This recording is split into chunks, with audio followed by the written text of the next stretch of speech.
Assalamualaikum warahmatullahi wabarakatuh. Waalaikumsalam. Alhamdulillahi hamdan katsiran thayyiban mubarakan fihi kama yuhibbu rabbuna wa yardah. Asyhadu an la ilaha illallah wahdahu la syarika lah wa asyhadu anna Muhammadan 'abduhu wa rasuluh. Allahumma fassalli wa sallim ala sayyidina Muhammadin wa ala alihi wa sahbihi wa man tabi'ahum bi ihsanin ila yaumiddin. Qala Allah tabaraka wa ta'ala, ya ayyuhan nasu ittaqu rabbakum wakhshaw yawman la yujzi walidun an waladihi wa la mauludun huwa jazin an walidihi syai'an. Inna wa'dallahi haqq fala taghurrannakum hayatud dunya wa la yaghurrannakum billahi al-ghurur. Shadaqallahu a'lam. Hadirin Bapak Ibu jamaah mushola Nurul Ukhuwah rahimahullah. Tentunya masing-masing kita, masing-masing kaum mukminin, kaum muslimin bercita-cita meraih kesuksesan yang hakiki nanti di akhirat kelak. Tentunya masing-masing dari kita mendambakan surganya Allah Subhanahu wa ta'ala. Akan tetapi tentu impian tidak sekedar impian, ya. Jika kita ingin masuk ke dalam surganya Allah Subhanahu wa ta'ala, tentu kita harus buktikan apakah kita layak atau tidak.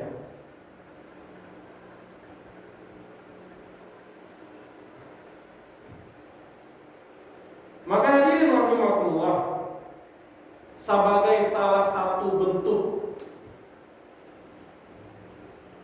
apakah kita layak untuk mendapatkan surganya Allah Subhanahu wa ta'ala atau tidak adalah dengan cara tentu kita tempuh jalan ke surga tadi. Di antara satu dari sekian banyak ibadah yang bisa mengantarkan kita sampai ke depan pintu surga adalah dengan senantiasa menuntut ilmu tentang syariat agama Islam. Di dalam sebuah hadis Rasulullah alaihi salatu wasallam pernah mengatakan, "Man salaka tariqan yaltamisu fihi ilman, sahhalallahu lahu bihi tariqan ilal jannah." Barang siapa yang menempuh satu perjalanan dalam menuntut ilmu tentang syariat agama Islam, sahhalallahu lahu bihi tariqan ilal jannah, maka Allah akan mudahkan baginya jalan menuju surganya Allah Subhanahu wa ta'ala. Jadi dengan kita senantiasa rajin duduk mendengarkan pengajian yang diselenggarakan di masjid-masjid maupun musola-musola kita, satu kunci untuk masuk ke dalam surga itu sudah di tangan. Dengan kita tidak jenuh terus menambah wawasan kita tentang syariat agama Islam, satu kunci surga sudah berada di tangan kita, ya. Dengan satu ibadah thalabul ilmi ini saja, surga itu sudah selangkah lagi bisa kita raih. Terkadang sebagian jamaah bertanya, "Pak Ustaz, kini kan zaman alam modern, kalau mandangnya pengajian di radio bisa, di YouTube bahasa Arab, ustaznya kadang lebih kondang dari ustaz yang diundang di masjid atau musola." Maka semacam ini hadirin rahimakumullah tidak mencukupi, belum memenuhi syarat apa yang disebutkan dalam hadis Nabi tadi, "Man salaka tariqan yaltamisu fihi ilman sahhalallahu lahu tariqan ilal jannah." Siapa yang dimudahkan jalan ke surga dengan menuntut ilmu, syaratnya adalah man salaka, memang dia harus berjalan keluar dari rumahnya, ya. Kalau cuma dia buka Androidnya, dia dengarkan kajian ustaz di rumah, ini belum bisa, belum memenuhi syarat dari apa yang disampaikan Nabi tadi. Kapan dia memenuhi syarat? Ketika memang ada usaha untuk keluar dari rumahnya. Man salaka, salaka artinya berjalan, tariqan, sebuah jalan, ya. Berarti memang harus dia keluar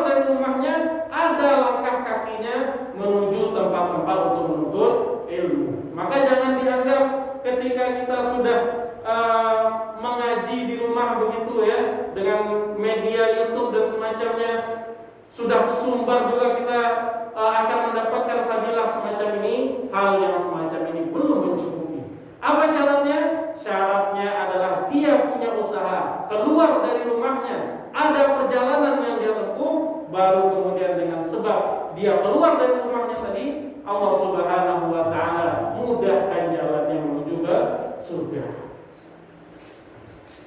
Bapak Ibu hadirin rahimakumullah, topik yang akan kita bahas pada pertemuan kali ini adalah berkenaan dengan ahkamul janaiz.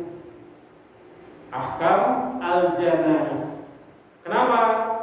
Hukum-hukum tentang jenazah yang kita angkat pada pertemuan kali ini, dikarenakan pada pertemuan sebelumnya ini banyak pertanyaan yang masuk kepada saya tentang bagaimana penyelenggaraan jenazah tadi, ya.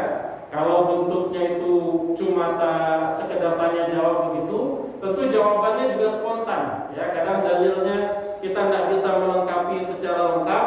Adapun kalau kajiannya semacam ini, insya Allah bisa kita lengkap dengan dalil-dalilnya.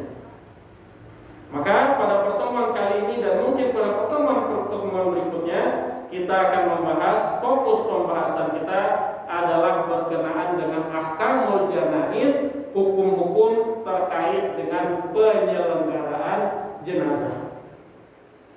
Yang mana kajian ini kita ambilkan materinya dari sebuah kitab karya para ulama yang diberi judul dengan Al-Fiqh Al-Manhaji ala Madhabi Al-Imam Syafi'i. Fikih yang terstruktur berdasarkan madhabnya Al-Imam Asy-Syafi'i. Berarti madhabnya di sini yang kita bahas adalah madhab Asy-Syafi'iyah. Tentunya ketika membahas tentang ahkamul janazah, hukum-hukum terkait dengan penyelenggaraan jenazah, kita tidak sekedar membahas hukumnya. Akan tetapi sebelum masuk ke hukum tadi, ada satu hal yang penting untuk kita ingat. Sebagaimana sabda Rasulullah SAW dalam sebuah hadis riwayat Ibnu Hibban dan yang lainnya, Nabi mengatakan, "Akfiru min dzikri hadhimil ladzat." Kata Rasulullah SAW, "Akfiru, perbanyaklah oleh kalian, sering-sering." Apa yang diperbanyak? Apa yang disering-seringkan? Min dzikri hadhimil ladzat, dari mengingat kematian. Perintahnya tadi apa? Akfiru min dzikri hadhimil ladzat, sering-seringlah oleh kalian ingat itu kematian. Dengan membahas hukum tentang jenazah, ini sudah otomatis berarti kita juga mengingat tentang kematian, ya. Jadi kematian tadi tidak kita ingat ketika dulu kita sehat, sekarang sudah sakit baru ingat kematian, tidak. Dulu kita masih muda, sekarang sudah tua baru ingat mati, tidak, ya. Kata Nabi SAW, "Akfiru min hadhimil ladzat", perbanyaklah oleh kalian mengingat-ingat tentang mati. Dikarenakan siapapun dari kita pasti akan merasakan yang namanya kematian. Poin pertama yang disebutkan di sini, ma yatlubu fi'luhu bil muslim hina ihtidaruhu. Poin pertama, pembahasan yang pertama adalah hal apa saja yang perlu kita lakukan ketika seseorang sedang mengalami sakratul maut. Ya, poin pertama yang kita bahas, apa saja yang dilakukan oleh seseorang ketika dia melihat ada orang sedang mengalami sakratul maut. Misalnya ada salah satu di antara anggota keluarga kita sedang mengalami sakratul maut, apa hal yang perlu untuk kita lakukan dalam rangka dia sedang sakratul maut ini? Disebutkan di sini yang pertama, fa idza wasala al-marid ila darajatil ihtidar nadiba li ahlihi an yabtiji'uhu ala janbihi al-ayman mutajihan biwajhihi ila al-qiblah. Yang pertama, jika seseorang itu, seorang yang sakit dan yang lain sebagainya, kita lihat sudah tampak ciri-ciri sakratul mautnya, nadiba li ahlihi, maka disunahkan bagi keluarganya, orang-orang di sekelilingnya, an yudji'uhu ala janbihi al-aiman, untuk menghadapkan dia ke arah kiblat. Yang pertama, ya. Ketika kita sudah lihat orang itu nampak ciri-ciri tanda-tanda sakratul mautnya, yang pertama kita lakukan, kita arahkan dia ke kiblat. Sekarang pertanyaannya hadirin rahimahullah, bagaimana modelnya menghadapkan orang ke kiblat tadi? Contoh ke kiblat, ya, kiblat kan kemari, kemana posisi kepalanya? Kiblat juga kan, coba. Adakah diletakkan orang yang sakratul maut tadi kemana kepalanya? Tadi perintahnya tadi, ya, yang disunahkan ketika seseorang sudah nampak ciri-ciri sakratul mautnya, disunahkan untuk dihadapkan ke kiblat. Bagaimana model menghadapkan orang tadi ke kiblat? Kalau anak siku kiblat, kemana letak kepalanya? Apakah di sini atau kepalanya di situ? Ya, kiblat ke kanan. Yang di sini ya kakinya, apa yang di situ kakinya? Kira-kira? Ada yang pernah melakukan ini, Pak?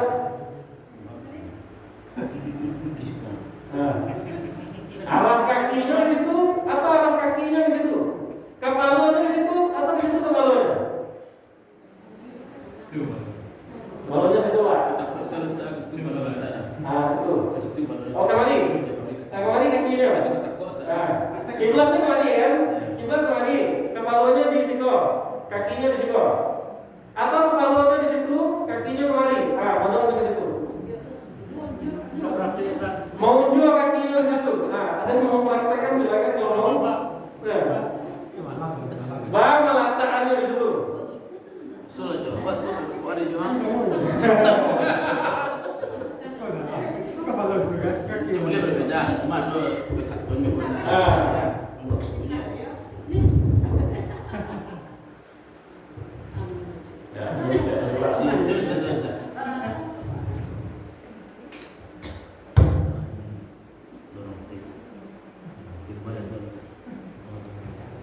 Coba kalau udah beli, ada orang sakratul maut, kemana dia ada kepalanya? Kalau kiblat kemana dia? Itu kepalanya kakinya, berarti madamnya di situ.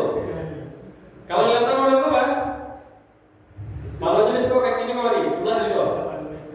Kepalanya segala, kakinya segala. Disebutkan di dalam kitab ini, nadiba li ahlihi an yudji'uhu ala janbihi al-ayman muttajihan biwajhihi ilal kiblah.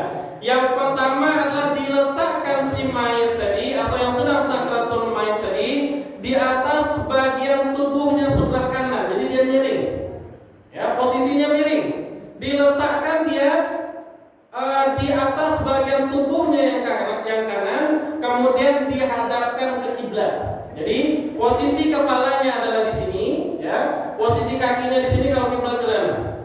Kemudian dihadapkan, dimiringkan dia ke arah kiblat. Ini yang pertama. Fa in shaiba dzalika, kalau seandainya yang semacam itu susah untuk dilakukan, misalnya kadang nyolah sakratul maut dak ada tenaga lain, ditagaannya balik aja, ditagaannya balik aja, ditagaannya balik aja. Maka apa kita lakukan? Fa in shaiba dzalika adja'uhu ala waqafahu wa ja'alu wajhahu marfu'an qalilan bihaitsu yuwajjihu ilal kiblah. Maka kita letakkan dia sejajar ke arah kiblat, ya. Kemudian kakinya itu bagian telapak kakinya itu mengarah ke kiblat. Kemudian di kepalanya itu kita letakkan sesuatu untuk supaya kepalanya tadi agak tinggi. Ya, jadi kalau seandainya tidak bisa miring seperti ini posisinya, maka kita letakkan lurus ke arah kiblat. Jadi kakinya di sini. Kalau di sini kiblat, kakinya di sini, kepalanya di sini akan, tapi kepalanya agak sedikit kita angkat sehingga wajahnya betul-betul menghadap ke kiblat. Ya, sunnah yang pertama, tuntunan yang pertama, ketika seseorang sedang mengalami sakratul maut, maka keluarganya diharapkan menghadapkan dia ke kiblat. Kalau bisa dia berbaring di atas bagian atau sisi tubuhnya yang bagian kanan. Kalau tidak bisa, maka kakinya diarahkan ke kiblat, kemudian kepalanya agak diangkat sedikit sehingga wajahnya pun menghadap ke kiblat. Nah, inilah posisi yang paling baik yang disunahkan ketika seseorang sedang mengalami sakratul maut. Ya, sampai di sini dipahami? Paham ya? Gampang ya? Kemudian sunnah yang kedua, tuntunan yang kedua, ketika seseorang sedang mengalami sakratul maut, yasunnu an yulaqqina asy-syahadah wa hiya kalimatu la ilaha illallah.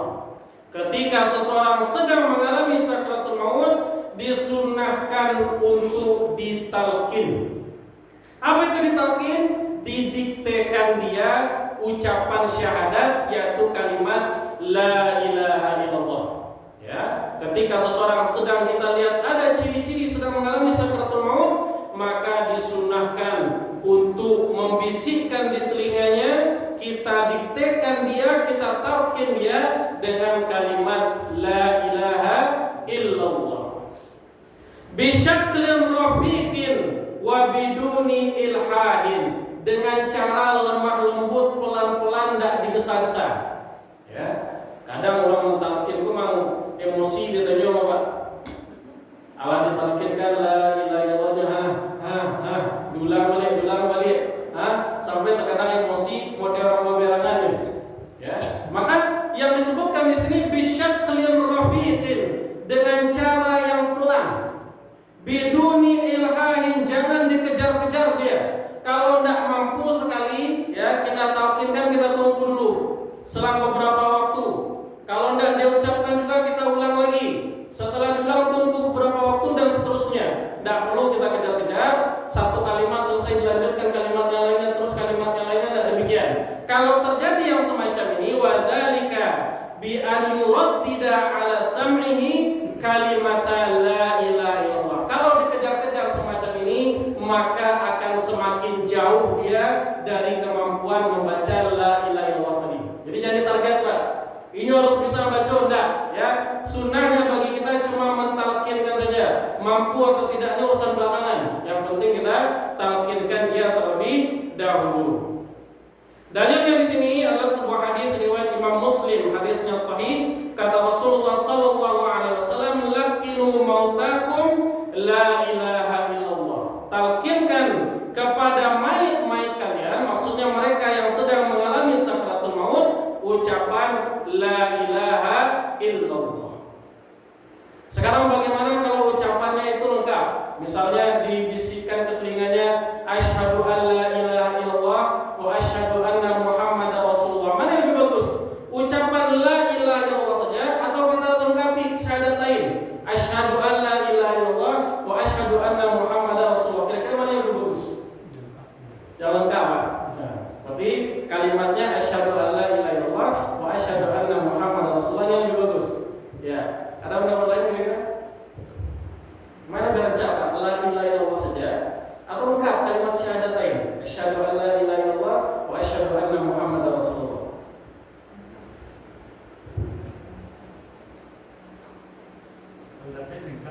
Kalau dapat lengkap. Kurang sakratul maut, Pak. Dia kena pendek suruh tahu dulu. Apalagi dia kena panjang. Ibu-ibu bagaimana kenapa?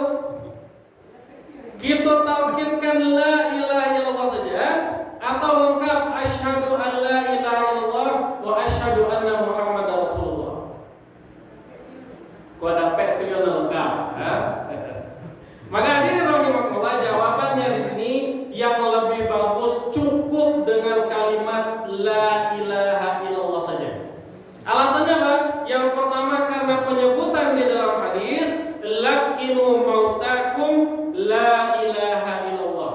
Ya, Nabi mengatakan talkinkan orang yang sakratul maut di antara kalian, kalimatnya cuma la ilaha illallah saja. Hadisnya seperti itu. Kemudian alasan yang kedua, ya, yang pendek la ilaha illallah saja, alun tentu bisa menyebutkan lain. Apalagi dengan panjang. Kemudian alasan yang ketiga, kata asyhadu anna muhammadar rasulullah ini tabiun. Ketika seseorang mengatakan la ilaha illallah, sudah termasuk makna asyhadu anna muhammadar rasulullah di dalamnya. Ya, jadi cukup cukup kita batasi dengan kalimat la ilaha illallah saja. Dengan alasan yang pertama penyebutan yang hadisnya memang ucapan la ilaha illallah saja. Kemudian yang kedua kalimat yang panjang itu memberatkan bagi orang yang sakratul maut tadi. Kemudian yang ketiga ucapan wa asyhadu anna Muhammadar Rasulullah ini sudah terkandung maknanya dalam kalimat yang pertama la ilaha illallah.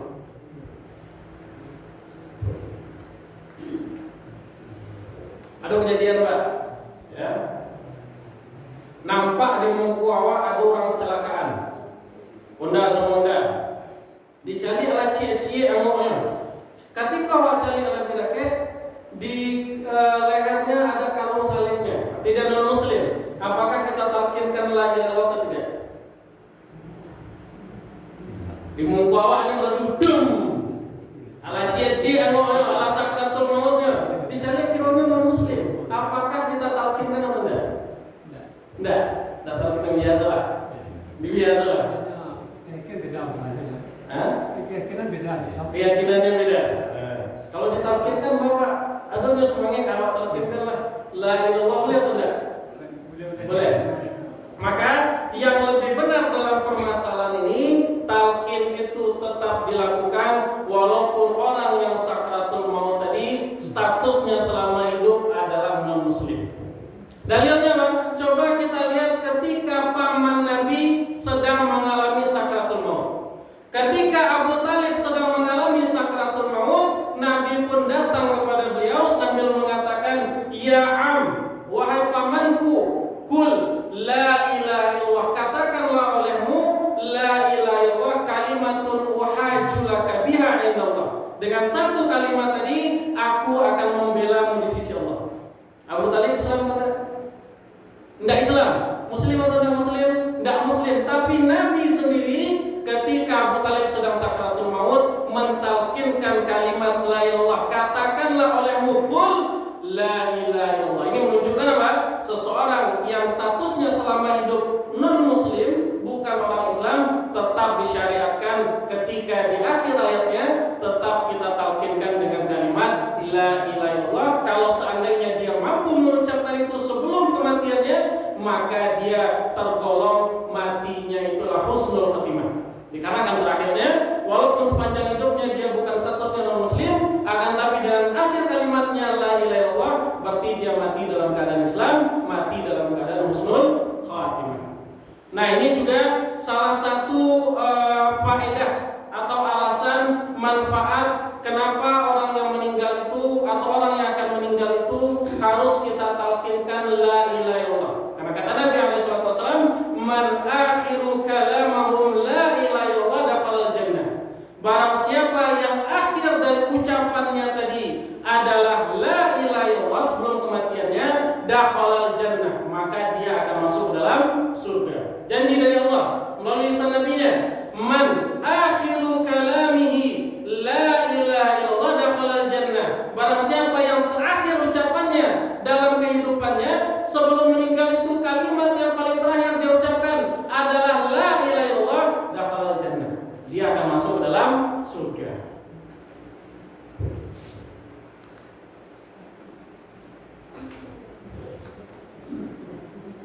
Kemudian ada seseorang yang kita talkinkan, contoh yang lainnya ya. Seseorang kita talkinkan la ilaha illallah, kemudian dia ulangi la ilaha illallah. Setelah itu dia mengatakan mana ada tadi. Kira-kira kita ulang lagi talkinnya atau enggak? Dia sudah berhasil mengucapkan la ilaha illallah satu kali. Kemudian setelah itu dia mengucapkan kalimat yang lainnya. Dia cari saudaranya, ma itu, masyanu, masyanu. Apakah kita ulang lagi talkinnya atau tidak? Tadi lah berhasil Allah diucapkan la ilaha illallah, tapi kemudian setelah itu dia ucapkan kalimat-kalimat yang lainnya. Apakah kita ulangi lagi talkinnya atau tidak? Tapi dia sakratul maut ya. Iya, dia sedang sakratul maut. Sedang sakratul maut itu kan kadang orang lain-lain Bu. Nah, nyetanyu itu, masyanu, mana den, maka den, madi den.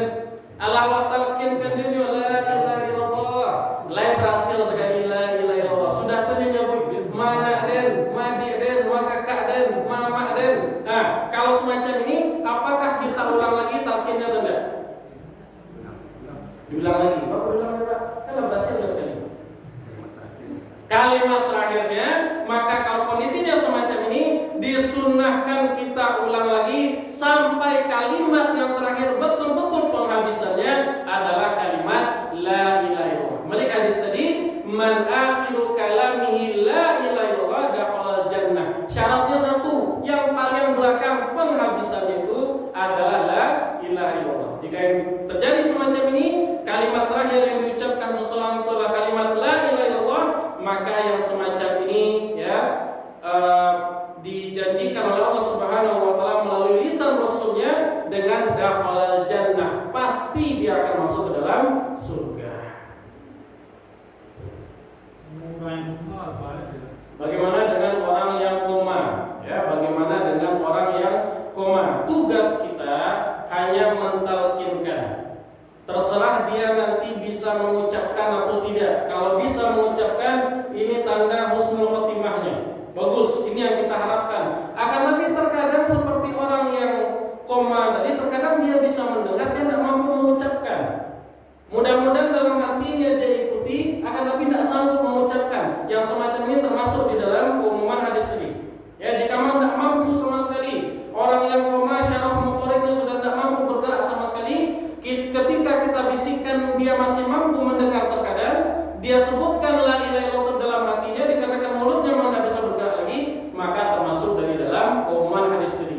Man akhiru kalamihi la ilaha illallah dakhalal jannah. Maka tugas kita hanya mentalkinkan. Bisa tidak bisa urusan belakangan. Ya, tugas kita hanya mentalkinkan. Tapi dengan catatan tadi, mentalkinkannya harus sabar. Orang boy dan yang lain salah. Ya, tidak bisa didesak-desak. Harus dengan perlahan-perlahan tanpa desakan-desakan. Kalau semakin terdesak, semakin jauh dia dari kemampuan mengucapkan kalimat la ilaha illallah itu tadi.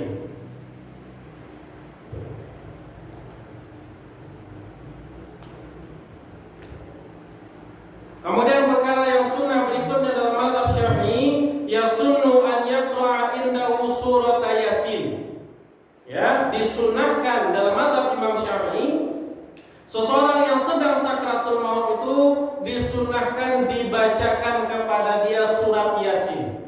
Hadisnya, dalilnya adalah sebuah hadis riwayat Imam Abu Dawud. Demikian juga riwayat Imam Ibnu Hibban was-sahahu, dan keduanya mensahihkan hadis ini. Iqra'u ala mautakum Yasin. Bacakan kepada mayat kalian, maksudnya mayat di sini orang yang sedang sakratul maut. Ya, ketika kita lihat dia sedang sakratul maut, sudah kita talkinkan, kemudian yang lainnya boleh membacakan surat Yasin. Tuntunan dari Nabi, Iqra'u ala mautakum Yasin. Bacakan kepada orang yang sedang sakratul maut di antara kalian dengan surat Yasin. Maka dalam mazhab Syafi'i, pendapat inilah yang dikemukakan oleh Imam An-Nawawi. Demikian juga Imam Ibnu Hajar, surat Yasin itu dibacakan ketika sakratul maut, bukan setelah kematiannya. Hadisnya apa? Iqra'u ala mautakum. Bacakan kepada mayat kalian, maksudnya di situ orang yang sedang sakratul maut, dibacakan surat Yasin, bukan setelah kematiannya. Ya, jadi dalam mazhab Imam Syafi'i, sebagaimana diungkapkan dalam pendapatnya An-Nawawi dan Ibnu Hajar, kapan dibacakan surat Yasin? Ketika dia sedang sakratul maut, bukan setelah kematiannya, bukan dalam kondisi takziah. Ya, ini dalam mazhab Syafi'i, bukan ketika takziah, akan tapi ketika apa? Ketika mayat tadi sedang dalam keadaan mengalami sakratul maut.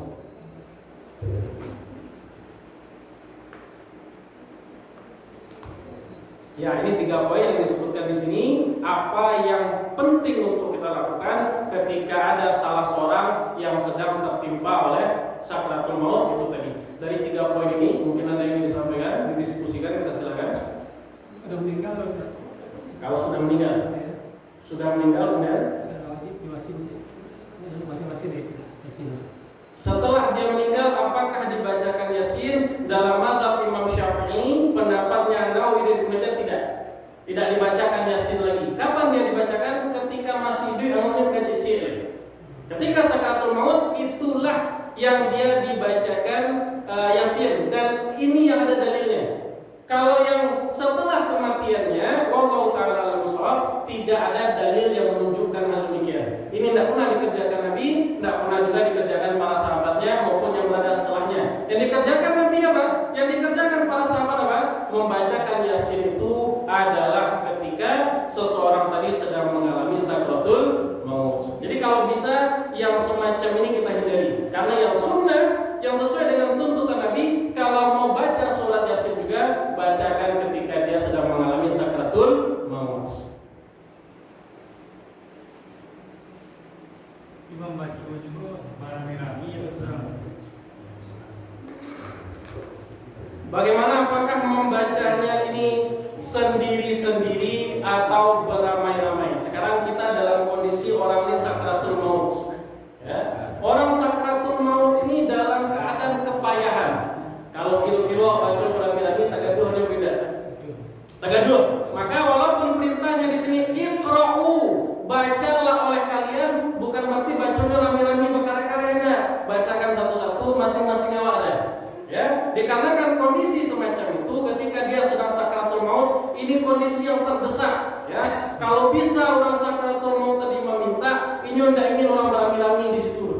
Ini ingin surang-surang. Ya, dikarenakan kondisinya sedang payah. Maka untuk menghindari di situ, ya kita menambah kepayahan kepada dia. Walaupun perintah dalam hadis tadi iqra'u, bukan berarti bacanya adalah bersama-sama. Cukup satu orang baca di sini, yang di situ juga membaca sendiri tanpa perlu dikomando, tanpa perlu satu suara. Yang penting di situ Pak, ketika seseorang sedang mengalami sakratul maut, disunahkan membacakan kepada dia surat Yasin. Kalau surat yang lain bagaimana? Dan enggak panjang sekitar surat Al-Baqarah. Nah, 3 juz lebih. Apakah yang semacam ini boleh? Yang disunahkan di sini adalah surat Yasin saja, bukan surat-surat yang lainnya. Ya, silakan Bu. Misalnya kan kita sakratul maut, saya pada saudara yang sedang sakratul maut, kemudian kita baca Yasin. Tapi ketika baca Yasin pas di yang terakhir innama amruhu itu pas di situ innama amruhu kan hanya satu ayat lagi itu. Ternyata ada yang lain. Apa innama amruhu itu kita lanjutkan sampai habis satu ayat lagi atau bagaimana? Nah, ketika kita sedang membacakan kepada dia surat Yasin, setengah perjalanan atau belum habis satu surat tadi, dia sudah meninggal, lapai ruhnya. Apakah kita lanjutkan atau tidak? Tentu kita lihat kondisinya. Kalau memungkinkan dilanjutkan, lebih bagus kita selesaikan. Kalau tidak memungkinkan, berarti sampai di situ saja kita bacakan. Tergantung kondisinya. Kalau memang bisa kita lanjutkan, kita lengkapi surat Yasin tadi dari awal sampai akhirnya, lebih bagus. Tapi kalau tidak, misalnya suasananya sudah bising, ya namanya orang meninggal, langsung ya ikut bersorak, ikut teriak, ikut nangis segala macam, maka yang dalam kondisi ini tidak mungkin kita untuk baca surat tadi, maka kita cukupkan sampai terakhir di mana kita baca. Dan ini sudah berarti kita sudah menjalankan sunnah Nabi, iqra'u ala mautakum Yasin. Bacakan kepada orang yang sedang sakratul maut di antara kalian, bacakan dengan surat Yasin.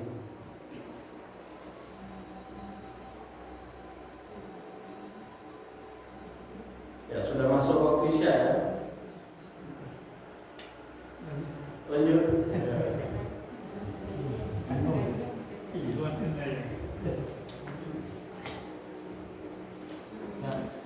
Ya. Membaca surat Al-Fatihah itu terserah sebelah kanan atau sebelah kiri.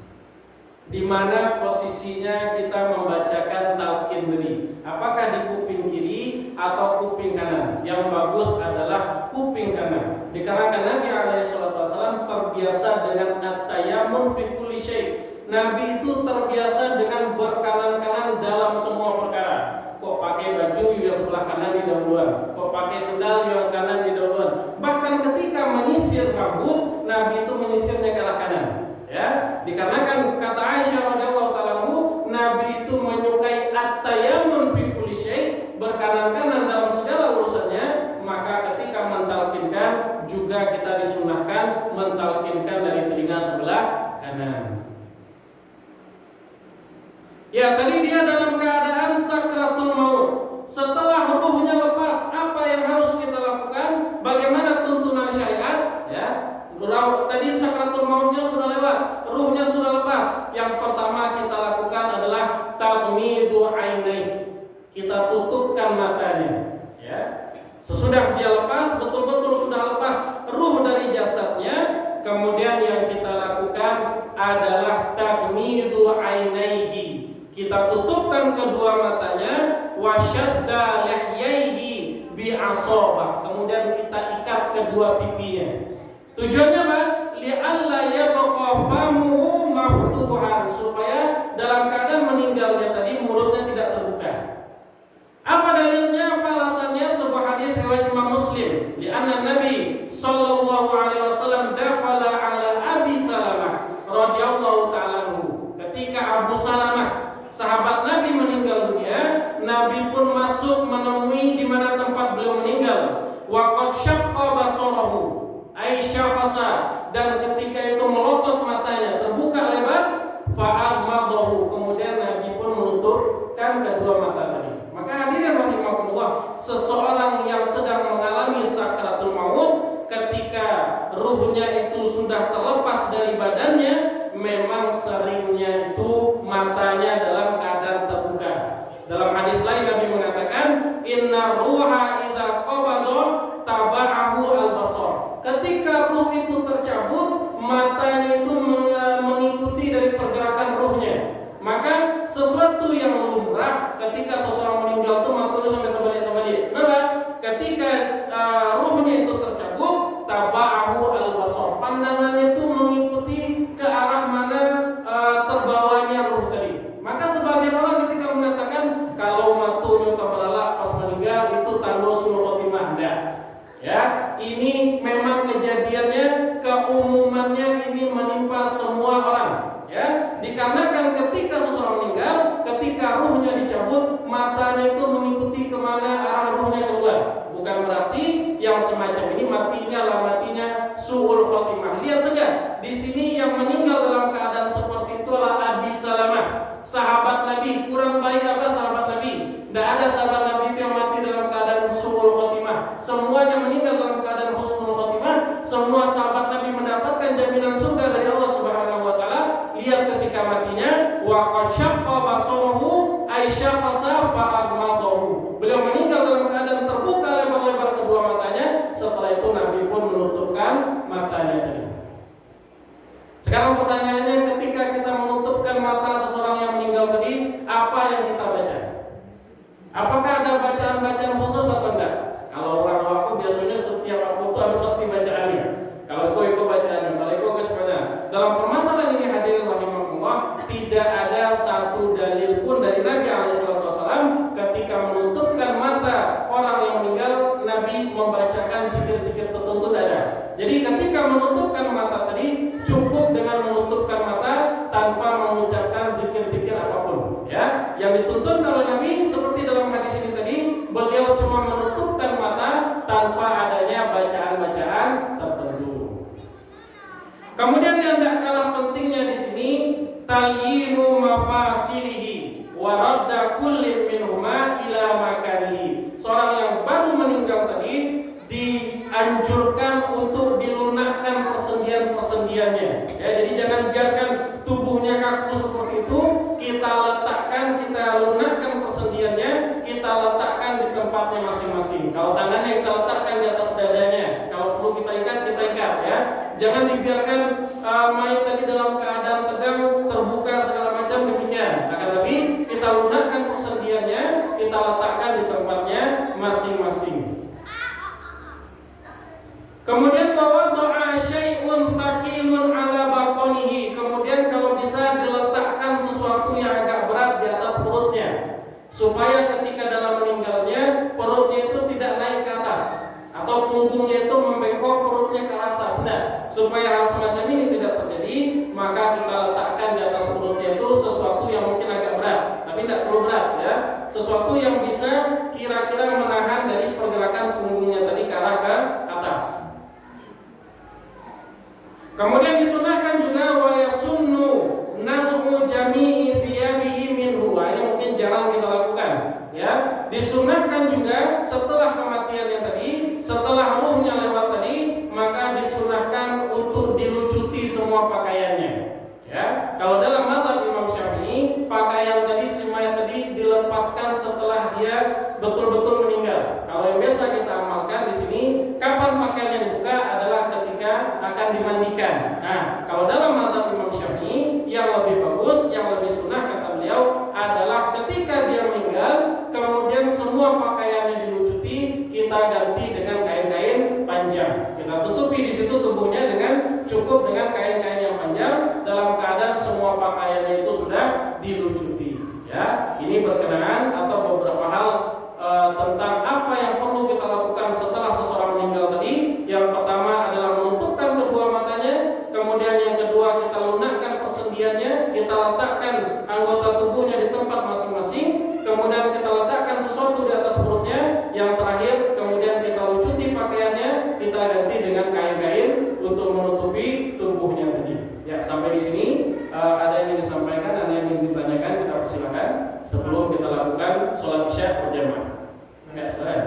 Kan jadi orang yang bayi menayat berarti ada kayaknya dia mayat luka kan di kena agak kan memang ada sunnahnya atau mana sunnah dari syariat Islam atau mana? Nah, Dibuka wajah digosok innalillahi wa inna ilaihi raji'un.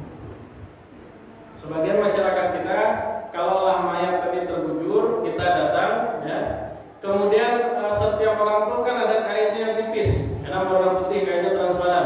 Dibuka, diusapkan wajahnya, diucapkan kalimat-kalimat tertentu, kemudian ditutupi lagi. Apakah hal semacam ini ada tuntunannya dari Nabi SAW? Setahu saya tidak ada.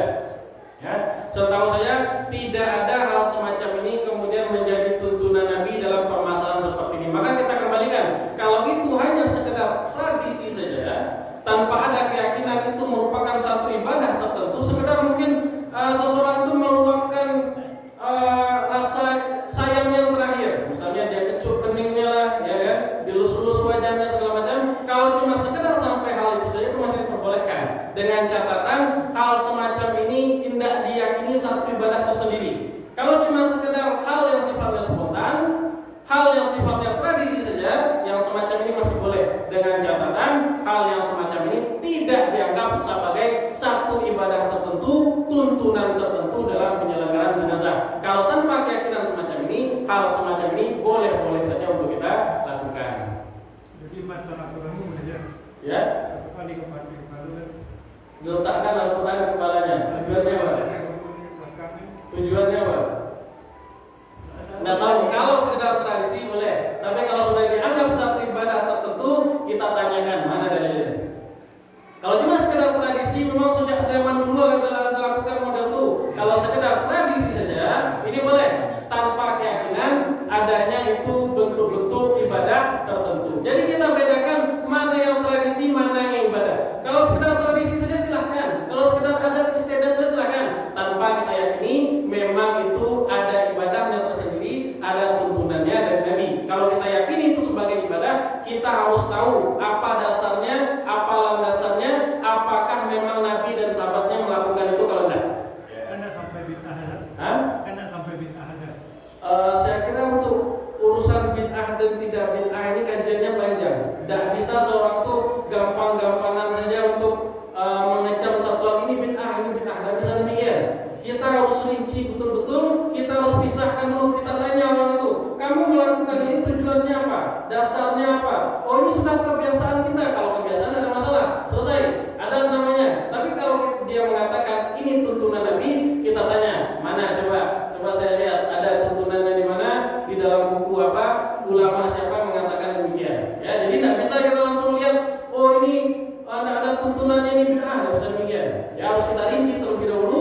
Kita jelaskan duduk perkaranya terlebih dahulu. Jangan bergampang-gampangan untuk mengatakan amalan orang lain langsung dengan kata bid'ah dan bid'ah. Coba kita teliti dulu, kita tanya dulu apa latar belakangnya, apa tujuannya, ada niatnya, apa tuntunannya, segala macamnya.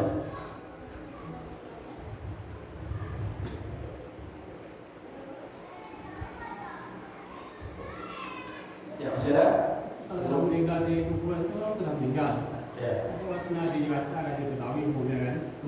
Jadi kebetulan orang itu tradisi kali ya. ibu itu sama-sama di rumah itu pakai jam ngaji di kebun itu bayi orang-orang. Jadi setelah dia dikuburkan, Ya. selama seminggu dibacakan Al-Quran di situ. Bahkan orang yang membacakan Al-Quran itu dibayar. Demikian. Bagaimana hukum yang semacam ini? Disebutkan di dalam buku ini Al-Fiqh Al-Manhaji ala Madhabi Al-Imam Syafi'i, termasuk perkara-perkara yang enggak ada tuntunannya dari Nabi, ya. Termasuk perkara-perkara yang harus kita hindari dalam keadaan kita tidak meyakini itu sebagai satu bentuk ibadah tertentu. Kata beliau di sini, qiraatul Quran fi mahafili rasmiyah lit ta'ziyah ala nahwi alladhi yatimul yaum fahiya aidan. Ya, kata beliau, tidak disunahkan membaca Al-Quran dalam keadaan apapun sepeninggal mayat. Kata beliau, ini termasuk hal yang banyak dilakukan oleh masyarakat, akan tapi tuntunannya tidak ada. Bisa dilihat, dicek di dalam buku ini Al-Fiqh Al-Manhaji ala Madhabi Al-Imam Syafi'i karya Syekh Sulaiman Al-Khin. Ya, kata beliau, qiraatul Quran fi mahafili rasmiyah lit ta'ziyah wa ala nahwi alladhi yatimu al-yawm. Kata beliau, tidak disunahkan membaca Al-Quran apapun bentuknya sepeninggal mayat tadi. Ini tidak ada tuntunannya dari Rasul, tidak ada tuntunannya dari para sahabat. Yang ada tuntunannya apa? Mendoakan ampunan bagi dia. Kalau ini bagus, ya. Kalau ini yang kita kerjakan bagus. Adapun membaca Al-Quran dalam bentuk apapun, dalam kondisi apapun sepeninggal mayat tadi, dalam mazhab Syafi'i disebutkan dalam kitab ini tidak disunnahkan. Hal semacam ini tidak disarankan. Kalau mau datang juga takziah, kalau mau ingin mengirim sesuatu juga kirim doa. Doa istighfar bagi dia. Kalau membacakan Al-Quran ini tidak ada tuntunannya. Ya, bisa dicek di dalam buku Al-Fiqh Al-Manhaji ala Madhabi Al-Imam Asy-Syafi'i.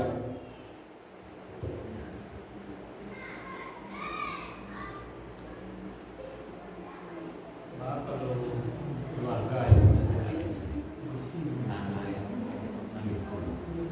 Bagaimana kalau anaknya yang membaca Al-Quran? Ketika ditanyakan ke anak tadi, tujuannya agar pahalanya mencapai ke orang tua saya, misalnya seperti itu ya. Dia bacakan Al-Quran sepeninggal orang tuanya. Ketika ditanya kepada dia, saya membacakan Al-Quran ini supaya pahalanya sampai kepada orang tua saya. Maka dalam mazhab Imam Syafi'i, bisa dicek dalam syarah Sahih Muslimnya Imam An-Nawawi, di dalam Fathul Barinya Imam Ibnu Hajar Al-Asqalani, dalam mazhab Syafi'i, qiraatul Quran yang diniatkan pahalanya untuk orang yang sudah meninggal tidak sampai.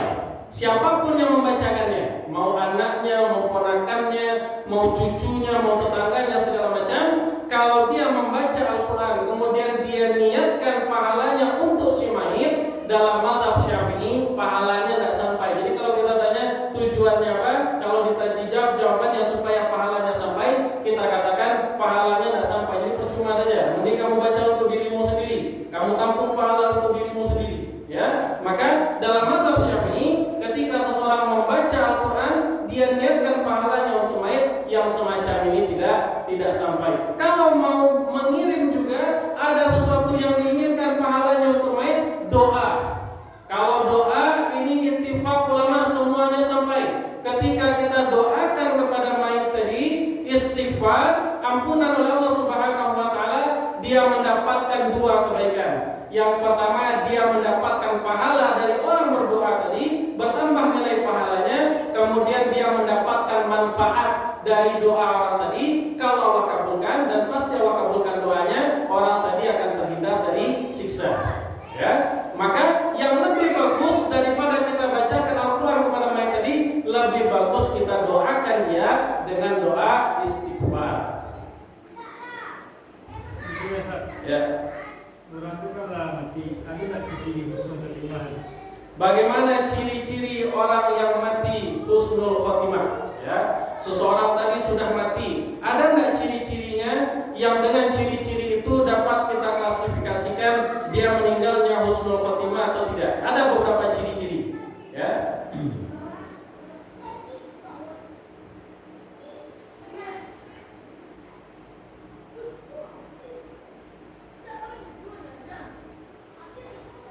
Yang pertama, ciri-ciri orang yang meninggal husnul khotimah adalah jika ucapan terakhirnya itu adalah kalimat la ilaha illallah. Yang pertama, kalau dia ucapkan terakhirnya kalimat la ilaha illallah, maka berarti meninggalnya itu dalam keadaan husnul khotimah. Kata Rasulullah SAW dalam hadisnya tadi, "Man kana akhiru kalamihi minad dunya la ilaha illallah dakhala jannah."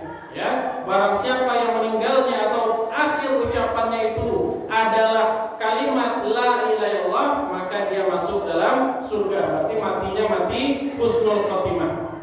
Kemudian contoh yang lainnya, tanda dari dia meninggal husnul khotimah jika dia meninggal di hari Jumat atau di malam Jumat. Ya, hari Kamis malam. Ya, Kamisnya sudah lewat maghrib. Kalau di kita masih Kamis karena pergantian hari itu kan jam 12. Ini di Kamis malam dia meninggal dunia atau besok di pagi Jumatnya dia meninggal dunia, maka yang semacam ini juga diantara tanda dia husnul khotimah. Kata Rasulullah SAW dalam sebuah hadis riwayat Tirmidzi, "Ma min muslimin yamutu yaumal jumu'ah aw lailatal jumu'ah illa waqahu Allahu fitnatal qabr." Barang siapa yang meninggal atau tidaklah seseorang muslim meninggal di hari Jumat atau malam Jumat, kecuali Allah akan lindungi dia dari fitnah kubur.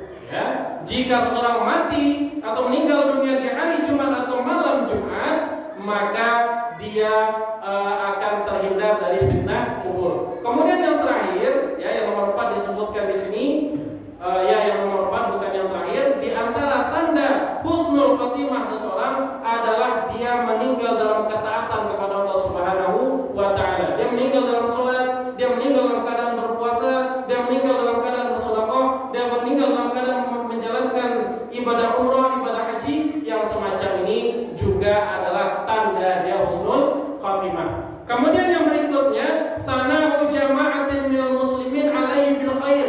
Jika setelah sepeninggalnya di mana tasabui orang elok, mengakui orang kebanyakan yang elok, berarti meninggalnya itu meninggal husnul khotimah. Dengan persaksian dari orang banyak tadi, si fulan itu di mama adanya, ini orangnya elok, ini orangnya elok, di situ ada dua itu orangnya elok, sepeninggal kematiannya, berarti ini juga adalah tanda dari husnul khotimah. Dan masih banyak tanda-tanda yang lainnya. Mungkin dalam pertemuan kali ini itu yang bisa kita sampaikan pada pertemuan kali ini. Ya mungkin cukup ya. Cukup dulu, kita lanjutkan dengan sholat isya. Pada pertemuan berikutnya insya Allah kita lanjutkan.